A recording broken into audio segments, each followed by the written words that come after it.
यीशु मसीह एक जगह पर बैठा है और वहां पर गलत थी, यहां तक कि वो अपने शरीर को बेच करके अपनी जीविका चलाती थी और इसी तरह उसका रवैया था, प्रतिदिन का काम था।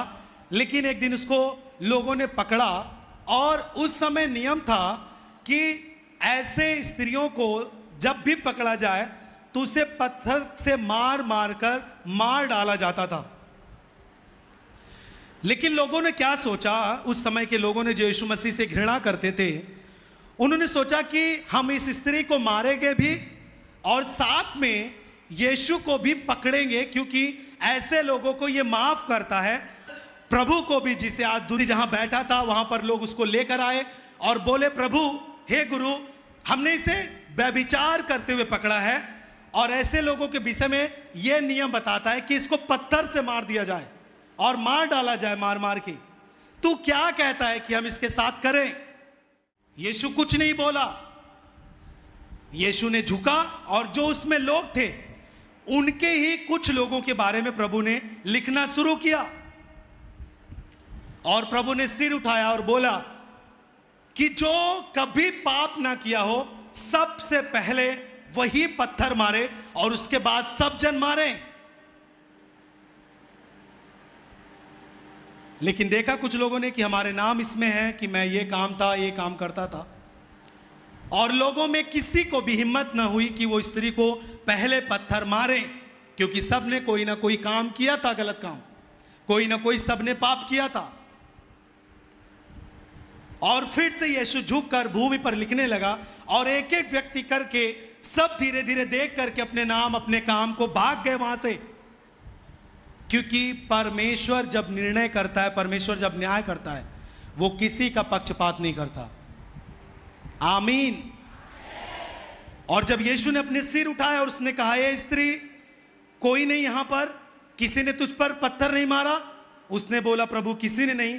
प्रभु ने बोला, जब उन्होंने पत्थर नहीं मारा, मैं तो इसीलिए आया ही हूं कि पापी मन फिरा के बचे।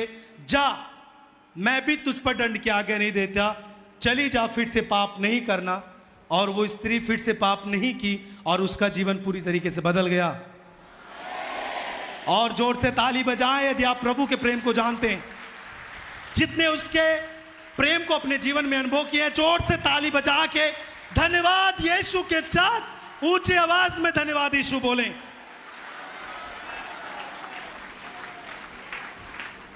Hallelujah, hallelujah.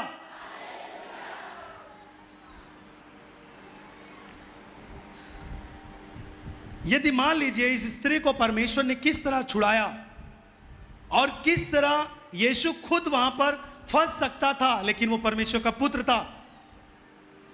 यहां तक कि जब उसको क्रूस पर चढ़ाने की आज्ञा दी गई तो उस समय के राजा ने बोला, मैं इसमें कोई भी दोष नहीं पाता। लेकिन लोग जब भड़के थे, लोगों को उकसाया गया था, इसे क्रूस पर चढ़ाओ। और जैसा पवित्र शास्त्र में लिखा था कि वो सबके पापों को अपने ऊपर लेकर सबके जगह पर खुद दंड सहेगा, उसके अनुसार जब लोगों ने चिल्लाना चालू किया तो लोगों के कोलाहल से, चिल्लाने के द्वारा राजा ने निर्णय दिया कि आप जो चाहो आप करो ले जा करके। और फिर लोगों ने उसे क्रूस पर चढ़ाया। उसके ऊपर कोई भी दोष नहीं लगा सके। Hallelujah, hallelujah. उस स्त्री को प्रभु ने बचाया और यदि वो फिर जाके वही काम करती तो फिर से वो उससे ज्यादा पाप में और परिस्थिति में फंसती और दोबारा प्रभु उसके लिए खड़ा नहीं होता। हालेलुया।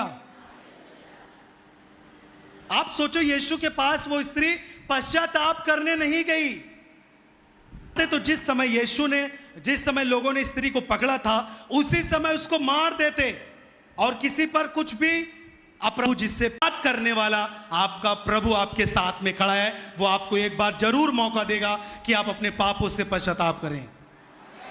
Hallelujah, hallelujah.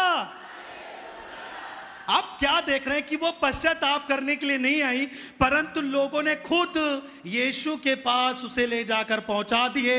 इन सब कामों को देख करके उसका जीवन बदला और उसने फिर दोबारा नहीं पाप किया और उसे एक बार फिर से जीवन जीने का मौका मिला। और उसका जो निर्णय था, जो उसके परमेश्वर के पुत्र ने, प्रभु यीशु मसीह ने जो उसको मौका दिया, उसने जो निर्णय लिया वो पावरफुल था कि उसने कभी भी फिर से पाप नहीं किया और वो अपना जीवन फिर से एक अच्छी स्त्री, एक अच्छी महिला के रूप में जी पाई है। जोर से आमीन बोले।